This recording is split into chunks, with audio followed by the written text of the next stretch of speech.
Hello viewers, welcome to my channel Desi Swad. आज के आमी কচুলতা দিয়ে দেশি কই মাছের ঝোল বানিয়েছি। কিভাবে বানিয়েছি সেটা দেখাবো। তার আগে দেখে নিন কচুলতাটা খুব ইজিলি পরিষ্কার করে নেব। একটি ছোট টিপস দিচ্ছি আপনাদের। দেখুন কচুলতিটাকে এভাবে ধরে স্টিল দিয়ে টানবে, উল্টো সাইডে একবারে পরিষ্কার হয়ে আসবে। অনেক কষ্ট থেকে আপনারা বাঁচবেন। দেখুন খুব সুন্দরভাবে পরিষ্কার হয়ে গিয়েছে। আর কচুর লতাটা পরিষ্কার করতে খুবই কষ্ট হয়, আমারও খুবই হয়। তার জন্য আমি খুব সহজে একটি আইডিয়া বের করে নিয়েছি। স্টিল দিয়ে খুব সুন্দর করে কচুর লতাটা পরিষ্কার হয়ে যায়, আর আমার ছিলতেও লাগেনি, খুব সহজে হয়ে গেছে। এখন কেটে নেব লম্বা লম্বা টুকরো করে। আপনাদের অনেকেরই কষ্ট হয়ে থাকে, আমিও জানি, আমারও খুব কষ্ট হতো প্রথমে। এখন আমি খুব সহজে করে নিই। দেখুন খুব সুন্দর করে কেটে নিয়েছি। এখন আমি কই মাছগুলিকে কাটবো। এগুলো পুরো জ্যান্ত, আর খুব ভয় লাগছে কিভাবে আমি ধরবো, কিন্তু ধরে নেবে। দেখুন কিভাবে সহজে আপনারা ধরতে পারেন। এরকম হাতের মুঠো দিয়ে কানটাকে চেপে ধরতে লাগবে, আর খুব সহজে ধরে নেবেন। আর মাথাটাকে এভাবে টিপে ধরে কেটে নেব। খুব সুন্দর করে কাটছি। দেখুন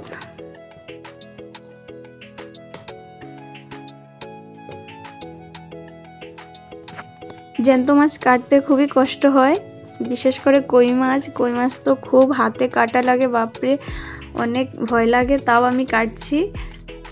কেটে নিয়েছি কই মাছটাকে, আর এখন লেটা মাছটাকে আমি কেটে নিচ্ছি। এভাবে টুকরো টুকরো করে নেব ছোট ছোট। আর কচুর লতার সাথে এটা দুর্দারুণ টেস্টি হয়। জিওল মাছের কই মাছ থাকলে খুব বেশি ভালো হয়, কারণ কই মাছ দিয়ে আর কচুর লতা দিয়ে খুব টেস্টি রেসিপিটা হয়। এখন দেখুন এখানে জলের মধ্যে কচুর লতাটা দিয়ে সিদ্ধ বসিয়ে দিয়েছি, আর এখানে কড়াইতে তেল দিয়ে দিয়েছি। মাছগুলো ভেজে নেব। এক একটি করে দিয়ে দিচ্ছি কই মাছগুলো, আর লেটা মাছটা ভেজে নিচ্ছি। আর লতাটাও সিদ্ধ হয়ে আসছে। এখন ছিদ্র করা থালে আমি ঢেলে দেব, জলটা পড়ে যাবে। এখন দেখুন কই মাছটাকে লাল লাল করে কিন্তু ভাজতে হবে। ভাজা হয়ে গেছে, উঠিয়ে নিচ্ছি। এখন এখানে থেতো করা রসুন দিয়ে দিয়েছি দুটা। এখন লতিটা দিয়ে দিচ্ছি। এখন খুব ভালো করে ভাজতে হবে। প্রথমে ভেজে নেব, তারপরে নুন দেব। তেলের সাথে খুব সুন্দর করে ভাজতে হবে। এখন নুন দিচ্ছি। আর কচুর লতাটাকে আমি বেশি সিদ্ধ করিনি, একেবারে গলে যায়নি, দেখতেই পাচ্ছেন। আর এখন আমি ভেজে দিয়ে দেব হলুদ গুঁড়ো দিয়ে, আবারও আমি ভাজবো।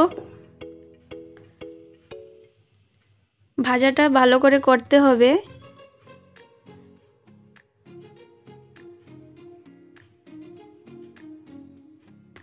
এখন দিয়ে দেব লঙ্কা গুঁড়ো। লঙ্কা গুঁড়োটা একটু বেশি দিতে হবে, কারণ ঝাল না হলে ভালো লাগবে না। সাথে দিয়ে দেব জিরের গুঁড়ো দিয়ে আবারও ভালো করে ভেজে নেব। খুব সুন্দর করে ভাজতে হবে এটাকে। ভাজে তারপরে জল দিয়ে দেব। জল দিয়ে আবারও নাড়িয়ে চাড়িয়ে দেব। এখন জলটা ফুটে আসলে তারপরে আমি মাছগুলো দেব, তার আগে দেব না। এখন দিয়ে দিচ্ছি। জলটা ফুটে আসছে দেখুন। আর এখন এক একটি করে কই মাছ, লেটা মাছ সবগুলো দিয়ে দিচ্ছি। দেখুন ফুটে আসলে দিলে কি হয়, মাছটাকে টকবক টকবক করে যখন ফুটবে, তখন মাছগুলোর সাথে কচুর লতার সাথে আর মাছের যে ফ্লেভারটা সেটা কিন্তু ঢুকে যাবে। আর ঢেকে দেবো। এখন ঢেকে ফুল স্টিমে আমি বয়েল করব। দেখুন খুব সুন্দর করে বয়েল করেছি ওটার সাথে। এখন ভালো করে আবারও নাড়িয়ে চাড়িয়ে দেব।